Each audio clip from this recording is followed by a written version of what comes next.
I'm Maybe Burke, and you're watching Makeup for Lost Time. This is my series for trans women and other people who feel like they missed a few classes when it came to learning about makeup.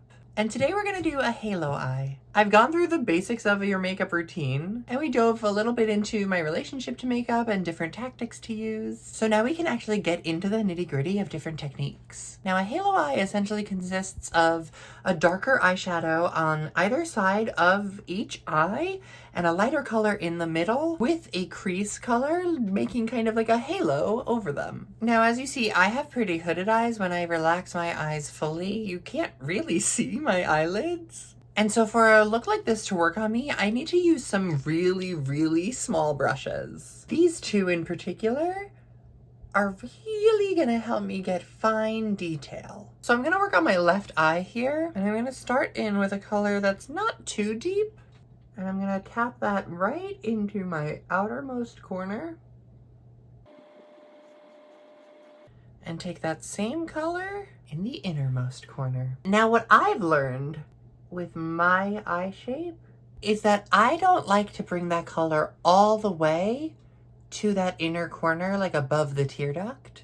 I leave that open and I just place the dark color right inside of that. And this is where it's important to really customize your makeup routine, really personalize it to your face shape, to what your eyes look like, and to what you prefer, what you like to look like. Trying to recreate somebody else's look, product by product and stroke for stroke, isn't actually going to get you the ideal results. Unless that person has exactly your skin tone and or eye shape and facial features, it's not gonna be exactly what you want it to be. So now that I have that laid down, I'm gonna take the slightly larger and fluffier brush with a shade that's just a touch lighter and use that as a transition across the crease.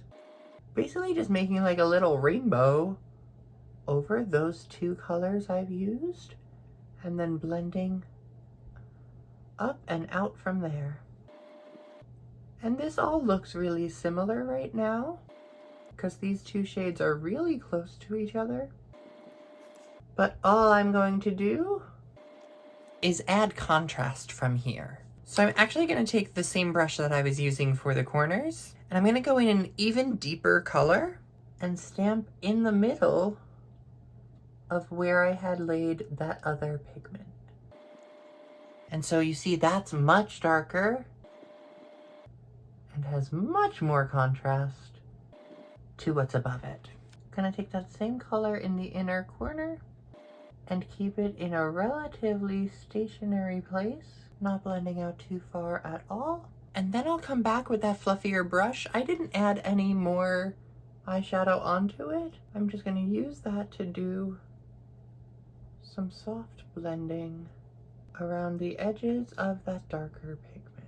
And so you see this really adds dimension to the eye. You could do this with just the dark color and then the color along the crease, but I like to use a third shade. It kind of helps you blend, but it also adds that dimension. And now if you've been here before, you know that I'm not typically like a glittery or shimmery person, but every now and then a look does call for it. And a lot of people love to use their shimmers in the middle of that halo.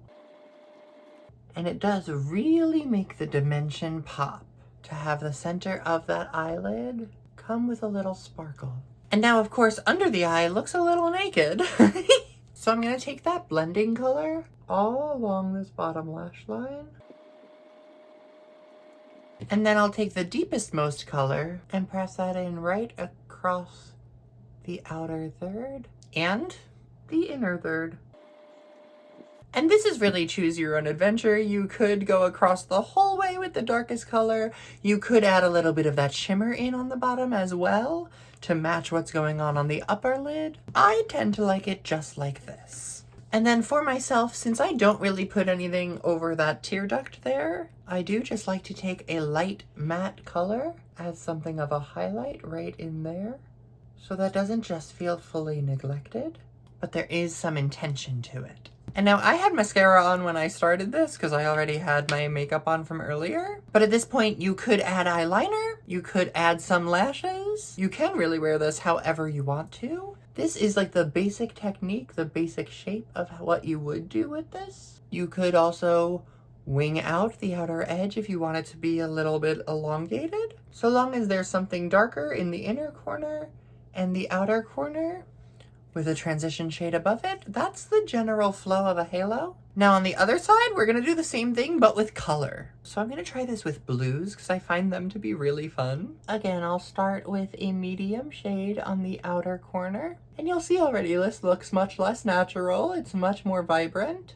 It's a lot more whimsical, and that's intentional. This same shade is coming in that inner corner as well, but not all the way over the tear duct. And you will be at a point where you're like, well, that looks a little weird. So we'll come in for some blending right in the crease and up and out from there. Again, noting this one is obviously notably less natural looking. It's much more in your face makeup. I'm gonna come in with the darkest shade of blue that I have in this palette and just tap that right over the sides again. Again, keeping a smaller shape than I did with the medium shade.